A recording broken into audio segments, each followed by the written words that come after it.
মাটির জিনিস কার না ভালো লাগে, আমার তো অনেক ভালো লাগে। তো মাটির এই প্লেটটা আমাকে আমার বড় আপু গিফট করেছে। ইতিমধ্যে আপনারা এই প্লেটের ছবি দেখেছেন, তো আমাকে কালকেই দিয়েছে। তো আমি ভেবেছিলাম আজকে যা রান্না হবে আমি এই প্লেটে খাবো। আমাদের বাসায় বিরিয়ানি রান্না হয়েছে, সাথে ছিল চাপা ভর্তা, যার কারণে আমি ভাবলাম একটা ভিডিও করে নেওয়া যাক। সাথে একটু পেঁয়াজ আর একটা মরিচ নিয়ে নিয়েছি, যেহেতু আমি ঝাল খাই না তারপরে নিয়ে নিলাম। আর চাপা ভর্তাটা কিন্তু অনেক ভালো হয়েছে। আমি জানি না এর আগে কেউ বিরিয়ানি দিয়ে চাপা ভর্তা খেয়েছে কিনা। আমি নিজেও প্রথমবার এই কম্বিনেশনটা ট্রাই করতেছি, আপনারাও করবেন, অনেক ভালো লাগে।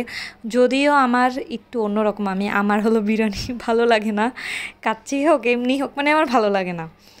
যাই হোক, এখন আসি আমার খাবার দাবারে, যেটা অনেক মজা ছিল, ভালোই লাগছে। আমার আলুটা অনেক নরম হয়েছে।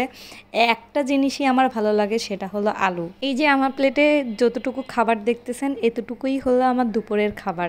কারণ হলো আমি খাবো না, আমার অত পছন্দ না। অনেকেই ভাবতে পারে এটা আবার কেমন মানুষ, আসলে আমার পছন্দ না। চাপা ভর্তাটা যদি না থাকতো আমি পুরাটুকু শেষ করতে পারতাম না। চাপা ভর্তাটা অনেক মজা হয়েছে। ঝাল বলতে গেলে হয়নি, কাঁচামরিচ দিয়ে বানানো। কাঁচামরিচগুলোতে ঝাল কম ছিল, যার কারণে ঝাল হয়নি। এই মরিচটা ভালোভাবে চটকে নিয়েছি। এখন হলো একটু ভর্তা নিব।